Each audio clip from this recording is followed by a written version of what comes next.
হাঁসের মাংস আর পিঠা গরম গরম দুটোই জমে ক্ষীর। তো শীতের সময় তো আরও জমে যায়। তো চলো চলে যাই রান্নায়। আজকে দেখাবো নতুন আরেকটা রেসিপি। হ্যালো এভরিওয়ান, আসসালামু আলাইকুম, welcome to my new another video. কি অবস্থা সবার? আশা করছি সবাই ভালো আছো। তো আজ রান্না করব হাঁসের মাংস, তাই চলে আসলাম রেসিপি নিয়ে।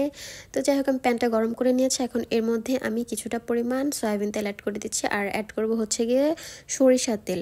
আমার কাছে সরিষার তেলের ফ্লেভারটা খুবই বেশি ভালো লাগে, যার কারণে আমি গরুর মাংস আর হাঁসের মাংসে সয়াবিন তেলের সাথে হচ্ছে গিয়ে সরিষার তেল অ্যাড করি। আর এখন অ্যাড করে দিচ্ছি হচ্ছে পেঁয়াজ কুচি।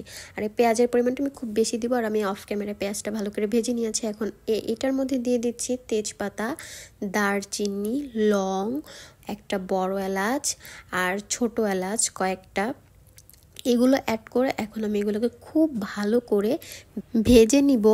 আর আমি এলাচগুলোকে একটু আর কি ফাটিয়ে নিচ্ছিলাম, যাতে এলাচের যেই বিচিগুলো আছে সবগুলো যেন আর কি তরকারিতে মিশে যায়, একটা ফ্লেভার আসে। তো আমি এগুলো হচ্ছে এখন খুব ভালো করে নাড়াচাড়া করে ভালো করে ভেজে নেব পেঁয়াজটা এগুলোর সাথে, যাতে এগুলোর যে ভাজতে ভাজতে যে লং দারচিনির একটা ফ্লেভার আসে না, খুব সুন্দর ফ্লেভার আসে।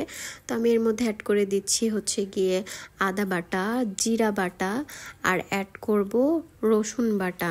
এগুলো একটু আমি বেশি পরিমাণে অ্যাড করেছি, তোমরা চাইলে তো তোমাদের স্বাদ মতো মশলা অ্যাড করতে পারো। আর হাঁসের মাংস যদি একটু মশলা বেশি না হয়, তবে সেই হাঁসটা খাইতে ভালো লাগে না। আর হাঁসের যে একটা গন্ধ, সেই গন্ধটা লাগে আমার কাছে, যার কারণে আমি হাঁসের মাংসে সবসময় একটু মশলা বেশি দেই।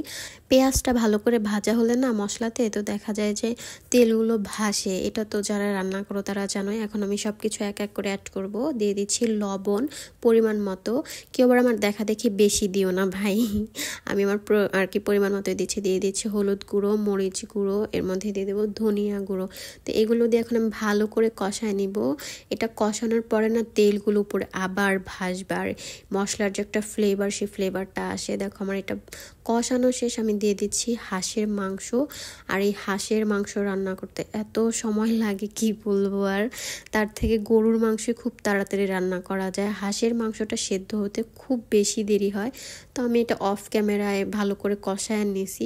সব ক্লিপস তো অ্যাড করা সম্ভব না, তাই মেন ভিডিওগুলো হচ্ছে গিয়ে আমি অ্যাড করি, যাতে তোমরাও দেখে হচ্ছে গিয়ে তোমাদের ভালো লাগে। তো আমার এখানে রান্না শেষ, আমি এর মধ্যে ভাজা জিরাগুলো দিয়ে দিয়েছি।